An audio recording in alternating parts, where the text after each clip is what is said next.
कि लहरों से डरकर नौका पार नहीं होती, कोशिश करने वालों की कभी हार नहीं होती। नन्ही चींटी जब दाना लेकर चलती है, चढ़ती दीवारों पर 100 बार फिसलती है। मन का विश्वास रगों में साहस भरता है, चढ़कर गिरना गिर कर चढ़ना ना अखरता है। आखिर उसकी मेहनत बेकार नहीं होती, कोशिश करने वालों की कभी हार नहीं होती।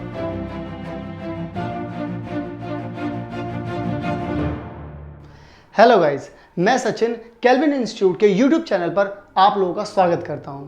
केल्विन आप लोगों के लिए लेकर के आया एक बेहतरीन सीरीज। इस सीरीज में आप लोगों को मदद मिलने वाली है बहुत ज़्यादा। किस तरीके की मदद, यही पूछना चाह रहे होंगे ना। जी हाँ, मैं बताता हूँ आप लोगों को। आप स्टूडेंट हैं, आप जॉब कर रहे हैं, आप किसी भी प्रोफेशन में हैं, आप लाइफ की किसी भी स्टेज में हैं। हमेशा जब कभी भी हम जिस किसी भी स्टेज में होते हैं, हम हमेशा परेशानियों से घिरे हुए होते हैं। और बहुत सारे लोग ऐसे होते हैं, जब परेशानियां सामने आती हैं तो हिम्मत हार जाते हैं, साहस नहीं कर पाते उन परेशानियों से आगे बढ़ने के लिए। लेकिन यहाँ पर हम लोग बात करने वाले हैं आप लोगों से इन्हीं साहस भरी कहानियों के बारे में, ताकि आप लोगों का एक नज़रिया जो है प्रॉब्लम्स को लेकर के, एक नज़रिया जो है ज़िंदगी की परिस्थितियों को लेकर के, वो चेंज हो जाए। पढ़ाई में आने वाली दिक्कतें, जॉब्स में आने वाली दिक्कतें, डेली लाइफ में आने वाली दिक्कतें, इन सभी दिक्कतों से आप लोग थोड़ा सा लेवल ऊपर करके सोच पाएँ, ताकि आपके लिए ये जो दिक्कतें हैं ये बहुत छोटी हो जाएं। क्योंकि जब साहस दिक्कतों से बड़ा हो जाता है तो दिक्कतें छोटी पड़ जाती हैं और आप उन दिक्कतों से ओवरकम कर जाते हैं। ऐसी ही कुछ कहानियों को हम लोग यहाँ पर आप लोगों के साथ लेकर के आएंगे, आप लोगों को डिस्क्राइब करेंगे। ऐसे ही कुछ लोगों के बारे में हम लोग यहाँ पर बात करेंगे। तो ये जो सीरीज है, इस सीरीज में हम लोग ऐसी ही कुछ साहस भरी कहानियों के बारे में बात करेंगे। और इसी वजह से हम लोगों ने इस सीरीज का जो नाम रखा है वो भी यही रखा है, कहानी साहस की। तो हम लोग यहाँ पर समझेंगे कि किस तरीके से साहस से आप लाइफ में अपनी एक नई कहानी, अपनी एक नई सोच रच सकते हो। तो इस सीरीज के पहले एपिसोड में हम लोग बात करने वाले हैं जिलूमोल मैरिएट के बारे में, जिनकी उम्र 28 वर्ष है, जिनका जन्म 10 अक्टूबर 1991 यानी कि 1991 में हुआ। इनका जो बर्थ प्लेस है वो है केरला में इडुक्की डिस्ट्रिक्ट में एक करीम नूर गांव। लेकिन ये जो अभी मैंने आप लोगों को इनका इंट्रोडक्शन दिया, ये इंट्रोडक्शन इनफ नहीं है। ये इंट्रोडक्शन जब आप नॉर्मल लोगों के बारे में बात कर रहे होते हैं तो ये इनफ रहता है। बट अब जो हम लोग यहाँ पर बात करने वाले हैं, इनके बारे में जो मैं अब आप लोगों को बताने वाला हूँ, ये हाईलाइट है और यही है आपके सीखने की चीज़। ध्यान से सुनिएगा, मैं आप लोगों को बताने जा रहा हूँ कि ये जन्म से ही इनके दोनों हाथ नहीं हैं। जी हाँ, जन्म से ही इनके दोनों हाथ नहीं हैं और ये सफ़र कर रही हैं थैलिडोमाइड सिंड्रोम से। अब मैं आप लोगों को ये भी बता दूं कि थैलिडोमाइड सिंड्रोम होता क्या है। थैलिडोमाइड सिंड्रोम में हमारी जो बॉडी होती है वो सिमेट्रिक होने लगती है। अब ये सिमेट्री क्या होता है, जैसे कि अगर आप लोग यहाँ पर मिरर लगा दें तो यहाँ की बॉडी और यहाँ की बॉडी आप लोगों को सिमेट्रिक दिखेगी, एक जैसी दिखेगी। तो ऐसी सिंड्रोम में जो इसका जो सिम्टम है वो यही है कि बॉडी जो है वो सिमेट्रिक होने लग जाती है। देख रहे हैं कितना हिला देने वाला ये सिंड्रोम है। जी हाँ, दोनों हाथ भी नहीं थे और इस सिंड्रोम से भी जूझ रही थी। और बाकी जो नॉर्मल लाइफ की जो लड़ाइयाँ होती हैं, नॉर्मल लाइफ की जो जद्दोजहद होती हैं, उसमें तो वो थी ही थी। जब कभी भी आप लोगों ने नॉर्मली इस कंडीशन में लोगों को देखा होगा, जब परेशानियां ज़्यादा आ जाती हैं तो लोग क्या करते हैं, लोग बोलते हैं, भगवान को बोलते हैं, सबसे पहले ब्लेम ठोक देंगे। क्या बोलेंगे कि भगवान क्या कर दिया मेरे साथ, ऐसा मेरे साथ ही ऐसा क्यों हो रहा है, मैंने ऐसा क्या किया था। लेकिन ऐसा नहीं करा उन्होंने बोला कि अगर भगवान ने ये चैलेंज उन्हें दिया है तो उन्होंने कहा चैलेंज एक्सेप्टेड। उन्होंने चैलेंज को एक्सेप्ट किया और उन्होंने कहा कि मैं इसको एक्सेप्ट करूंगी और मैं इसके साथ आगे बढ़ूंगी। मैं इसमें अपने आप को बेचारी नहीं बनाना चाहती, मैं बेचारा फील नहीं करना चाहती, मैं विक्टिम फील नहीं करना चाहती। उन्होंने इसको एज ए चैलेंज लिया और अपने दिनचर्या यानी कि डेली रूटीन में होने वाले जितने भी काम हैं उनके, उन्होंने उन सारे के सारे कामों को खुद से करना शुरू किया, खुद से किया। शुरू से ही जब से उन्होंने अपने आप को समझा, तब से ही उन्होंने जो डेली रूटीन होते हैं उनके, उनमें आगे बढ़ी वो। और यहीं तक नहीं, डेली रूटीन तो फिर भी नॉर्मल था, उनमें से जो हमें सीखने वाली चीज़ है वो ये है कि उन्होंने लाइफ में सीखना नहीं छोड़ा, उन्होंने पढ़ाई भी की। Saint Joseph higher secondary school से उन्होंने अपनी स्कूलिंग कंप्लीट की और अच्छे मार्क्स से की। Saint Joseph college of communication से उन्होंने अपनी बैचलर डिग्री ली उन्होंने arts with animation and graphic designing. और इसी के साथ मैं आप लोगों को यह भी बता दूं कि वो इस वक्त प्रोफेशनल पेंटर और ग्राफिक डिजाइनर होने के साथ साथ वो इस वक्त एक मोटिवेशनल स्पीकर भी हैं। तो ये जो इनकी इंस्पायरिंग स्टोरी है, इसको देख करके आप लोग क्या सोचते हैं? आप लोगों को खुद से समझ में आ रहा होगा इन्होंने कितना बड़ा साहस उठाया कि भाई अगर लोग सोच रहे हैं कि मैं बेचारी हूं या फिर इस कंडीशन में आने वाला कोई भी बेचारा है, तो उन्होंने ये साबित किया कि कोई भी बेचारा नहीं है। और सबसे बड़ी बात जो मैं अब आप लोगों को बताने जा रहा हूं वो है कि ये एशिया की पहली ऐसी महिला हैं जिनके हाथ नहीं है लेकिन इनके पास ड्राइविंग लाइसेंस है, जो कि गवर्नमेंट ने इन्हें दिया है आफ्टर टेस्ट। मतलब टेस्ट भी हुआ, इन्होंने कार चलाई और बेहतरीन कार चलाई, तभी जाकर के गवर्नमेंट आपको लाइसेंस प्रोवाइड कराती है।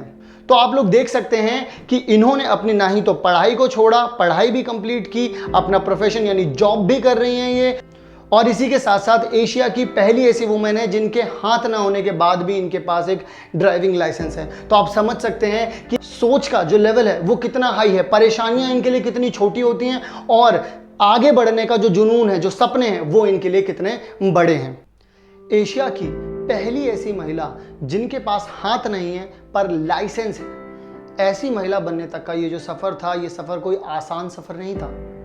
बहुत सारे मुश्किलात पड़ी, बहुत सारे लोगों ने बहुत कुछ कहा। अब हम लोग आगे की तरफ बढ़ते हैं और हम लोग देखते हैं इस सफ़र में इन्हें क्या क्या चुनौतियों का सामना करना पड़ा, इन्होंने क्या क्या चीज़ें फेस की। जब इन्होंने अपने घर पे कहा, अपने दोस्तों से कहा, क्योंकि हम सबसे पहले अपने दोस्त अपने घर वालों के सबसे करीब होते हैं, जब इन्होंने अपने घर वालों से कहा, दोस्तों से कहा कि मैं कार चलाना चाहती हूँ, मैं चाहती हूँ कार मैं ड्राइव करके लेकर के जाऊँ, तो लोग हंसने लगे। उन्होंने कहा कि अरे ये कैसी बातें कर रही है, ये कैसी पागलों वाली बातें कर रही है। तो ये एक्चुअल में किसको पता था कि एक्चुअल में तो ये पागलों वाले काम ही होते हैं जो पागल लोग ही कर पाते हैं, क्योंकि कुछ ऐसे काम हैं जो आपको पागलों वाले लगते हैं लेकिन वो एक्चुअल में पागल लोग ही कर पाते हैं, क्योंकि ये नॉर्मल आदमी की सोच के परे होते हैं। सब लोगों ने अभी तक हाथ से ड्राइव करते देखा था लोगों को, लेकिन अब पैरों से ड्राइव करने की बात कोई करने लग गया था और लोगों ने देखा ही नहीं था ऐसा कुछ। तो जाहिर सी बात थी उन लोगों को तो ये बात डाइजेस्ट होनी ही नहीं थी, तो उन लोगों ने मना किया और बोला कि अरे नहीं नहीं रहने दे। लेकिन वो मानी नहीं। वो 2014 में आरटीओ ऑफिस गई और आरटीओ ऑफिस जाकर के उन्होंने उस ऑफिस में जाकर के बोला कि मैं लाइसेंस बनवाना चाहती हूं, और ऑफिस के सभी बंदे चौंक गए कि अरे भाई ये कैसी बातें हो रही हैं, ये लड़की जिसके हाथ नहीं है वो कैसे बोल सकती है कि मैं चाहती हूं कि मैं ड्राइव करूं। तो वहां पर जो हेड थे उन्होंने कहा कि आप इस तरीके से लाइसेंस नहीं ले सकती। आप ऐसे केस में काम करिए कि अगर ऐसे किसी को लाइसेंस मिला हो तो उसके बारे में हमें बताइए या उसका कोई प्रूफ लेकर के आइए। तो उन्होंने ऐसे किसी व्यक्ति के बारे में जानना शुरू किया, ऐसे कोई पर्सन जिन्होंने ऐसा किया हो ये जानना शुरू किया इंडिया में। तो उन्हें एक पर्सन मिले, विक्रम अग्निहोत्री, इंदौर से थे ये। विक्रम अग्निहोत्री से इन्होंने कांटेक्ट भी करना चाहा लेकिन कांटेक्ट हो नहीं पाया, जवाब मिल नहीं पाया, तो इन्हें शांत बैठना पड़ा। अपना जो जोश था थोड़े टाइम तक के लिए, इन्हें आग तो जल रही थी अंदर कि भाई मेरे को ये पाना है, चाहती तो थी वो लेकिन प्रूफ नहीं था तो कुछ कर नहीं पाई। तो उनकी जो लाइफ थी वो नॉर्मल चलती रही, जॉब चलती रही सिंपल। जो जिस जॉब को हम सिंपल कह रहे हैं ना अभी, वो एक्चुअल में सिंपल तो नहीं थी, क्योंकि उस जॉब को करते वक्त भी जिस वक्त वो ऑफिस में होती थी लोग उनसे इंस्पायर होते थे कि देखो ये सबके लिए एक कैरेक्टर हैं जो कि ये दिखा रही हैं कि अगर मुश्किलें हों तो आप मुश्किलों से लड़ सकते हो अपनी रियल लाइफ में। मूवी नहीं है, रियल लाइफ में। चीज़ें ऐसे ही आगे बढ़ती गई, लोगों को इंस्पायर करती गई। इन्हीं के जिस स्कूल में इन्होंने यानी कि saint Joseph higher secondary school में जहाँ से इन्होंने अपनी स्कूलिंग की थी, वहीं से इन्हें बुलावा आया कि आप एज अ चीफ गेस्ट आप हमारे एनुअल फंक्शन में आइए।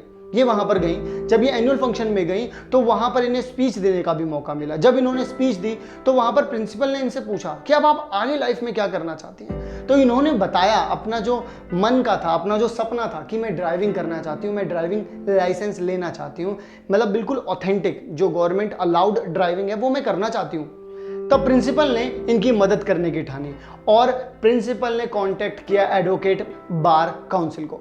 तो वहां पर इन्हें एक वकील मिला और इनका केस भी कोर्ट में चला लगभग 1 साल। और इस 1 साल में इन्होंने केस को बाकायदा लड़ा और इन्होंने केस में एक ऑस्ट्रेलियन लेडी जिनके दोनों हाथ नहीं थे, वो पैरों से ड्राइव करती थी, उनकी वीडियो, उनकी कहानी शेयर की कोर्ट के सामने। और तब जाकर के जज ने इन्हें अलाउ किया कि ये अपने पैर से जो है वो ड्राइविंग कर सकती हैं। और उसके बाद ये जाकर के बनी एशिया की पहली ऐसी महिला जो हाथ ना होने के बाद भी लाइसेंस होल्डर हैं। तो ये जो इनकी कहानी थी सुनने में भले से इजी लगे, लेकिन 2014 से लेकर के 2018 में इनको लाइसेंस इश्यू हुआ। ये जो लड़ाई थी, ये जो जिसमें इन्होंने अपनी उम्मीद नहीं खोई, सेल्फ डाउट नहीं आया, बिलीव किया खुद के ऊपर कि हाँ मैं कर सकती हूँ, मैं करके दिखाऊंगी। और इन्होंने वो चीज़ करके भी दिखाई, क्योंकि जो चीज़ लोगों को, भीड़ को लग रही थी इम्पॉसिबल, इन्होंने उसको पॉसिबल करके दिखाया। उसी भीड़ में खड़े होकर के इन्होंने दिखाया कि अगर आप सपना देखते हैं, अगर आप चाहते हैं अपनी लाइफ में कुछ पाना, तो आप पा सकते हैं। अगर आप करते हैं अपने ऊपर बिलीफ, आप करते हैं अपने ऊपर भरोसा। और यही नहीं, जब इन्हें यह खिताब मिला तो इसके बाद महिंद्रा एंड महिंद्रा कंपनी के ओनर श्री आनंद महिंद्रा ने खुद अपने ट्विटर पर इनकी स्टोरी को ट्वीट किया। और उसके बाद से इनकी जो स्टोरी थी वो धीरे धीरे करके पब्लिक हुई। लोगों को पता चला कि हाँ, हमारे बीच ऐसे भी इंस्पायरिंग लोग हैं। और इसी के साथ ये बनी मोटिवेशनल स्पीकर, जो कि मैंने आप लोगों को बताया कि ये एक ग्राफिक डिजाइनर भी हैं, ये एक पेंटर भी हैं, ये एक मोटिवेशनल स्पीकर भी हैं। और जो इन्होंने अपने जिंदगी में हासिल किया है खिताब, वो तो इनके पास है ही है। ये ऐसा कर क्यों पाए? ये ऐसा सिर्फ इस वजह से कर पाए क्योंकि इन्हें खुद पर भरोसा था, इन्हें सेल्फ बिलीव था, इन्हें पता था कि हाँ मैं कर लूंगी। जुलू मोल जानती थी कि वो अगर अपनी पर आए, वो बिना रुके प्रयास करें। यानी कि 2014 से 2018 आसान नहीं है यार, सफर आसान नहीं है। 4 साल जिसमें सब आपसे बोल रहे हैं नहीं होगा नहीं होगा, लेकिन उन्होंने वो चीज करके दिखाई। तो कंसिस्टेंसी बनाए रखना, अपने ऊपर भरोसा बनाए रखना ऐसे टाइम पे जहां पर कोई आप पर भरोसा नहीं कर रहा है, आसान नहीं होता। इस सेल्फ बिलीफ से ही वो इस मुकाम तक पहुंच पाई हैं। हम उम्मीद करते हैं ये जो एपिसोड 1 था, इस एपिसोड की कहानी को जानने के बाद आप लोग ज़रूर से समझे होंगे कि जब कभी भी परेशानियां आए लाइफ में, या जब कभी भी आपके सपने ज़्यादा ज़रूरी हो जाएं, तो आप लोगों को क्या क्या चीज़ें चाहिए। आप लोग इस कहानी से सीखे होंगे सेल्फ बिलीव करना, आप लोग इस कहानी से सीखे होंगे परसिस्टेंस में आना, यानी कि लगातार मेहनत करते रहना। आप इस चीज़ से सीखे होंगे नेगेटिविटी चाहे कितनी भी आ जाए, लोग चाहे कितना भी कह लें, लेकिन आपको बिना रुके, बिना थके अपने लक्ष्य की ओर बढ़ते जाना है और आगे चलते जाना है। और कभी कभी ऐसा भी हो सकता है कि आपको खुद भी सेल्फ डाउट आए, लेकिन आप लोगों को खुद से बोलना है कि अगर जिलू मोल कर सकती है तो क्यों मैं नहीं। अगर वो उस कंडीशन में आकर के अपनी लाइफ में वो चीज़ अचीव कर सकती हैं तो मैं क्यों नहीं। आपको इस चीज़ को बोलना होगा खुद से, इस चीज़ को समझना होगा खुद से, और बोलना होगा खुद को कि अगर वो कर सकती हैं तो मैं भी कर सकता हूं, मैं भी कर सकती हूं। और अपनी लाइफ में चाहे आप स्टूडेंट हैं, आप चाहे जॉब कर रहे हैं, तो लग जाओ, मेहनत करो। जो भी टारगेट है आपका, जिस किसी भी एग्जाम को क्रैक करना चाहते हो, बिल्कुल उसको टारगेट बना लो। वही आपकी जिंदगी है, बिल्कुल उसी के लिए आप लोगों को आगे बढ़ना है। और आगे बढ़िए, बिना रुके, बिना थके चलना है और वहां तक पहुंचना है। इस कहानी से मिलती हुई कुछ लाइनें मुझे इस वक्त याद आ रही हैं, तो मैं वो कुछ लाइंस जो हैं वो आप सभी लोगों के साथ शेयर करना चाहूँगा। वो लाइंस कुछ इस तरीके से हैं कि लहरों से डरकर नौका पार नहीं होती, कोशिश करने वालों की कभी हार नहीं होती। नन्ही चींटी जब दाना लेकर चलती है, चढ़ती दीवारों पर 100 बार फिसलती है। मन का विश्वास रगों में साहस भरता है, चढ़कर गिरना, गिर कर चढ़ना ना अखरता है। आखिर उसकी मेहनत बेकार नहीं होती, कोशिश करने वालों की कभी हार नहीं होती। अगर ये कहानी आप लोगों को अच्छी लगी हो तो ज़रूर से अपने सारे के सारे दोस्तों के साथ इसे शेयर करिएगा, क्योंकि जब हमारे आसपास का एनवायरनमेंट चेंज होता है, जब सभी लोग इस तरीके की सोच रखते हैं, तो हम ऑटोमेटिकली, मतलब एनवायरनमेंट से हम लोग चलते हैं। तो जब आपका एनवायरनमेंट पूरा कॉम्पिटिटिव होगा, जब सभी आगे बढ़ना चाहते होंगे, तो आप ऑटोमेटिकली आगे बढ़ना चाहेंगे, लाइफ में आगे की तरफ देखेंगे, अपना फोकस जो है वो आगे की तरफ बनाएंगे। समझ रहे हैं आप लोग? तो अगर वीडियो अच्छी लगी हो तो वीडियो को लाइक ज़रूर कर दीजिएगा, और अगर आप लोगों को इसी तरीके की वीडियोस चाहिए तो आप लोग कमेंट बॉक्स में बता सकते हैं कि नेक्स्ट वीडियो आप लोगों को किस पर्सन के ऊपर चाहिए। अगर आपका कोई सजेशन है तो आप अपना सजेशन भी कमेंट बॉक्स में दे सकते हैं, हम लोग आपकी रिकमेंडेशन पर भी वीडियोस बनाएंगे। तो चलिए, रखिए आप लोग अपना ध्यान, मिलता हूं मैं आप लोगों से नेक्स्ट वीडियो में।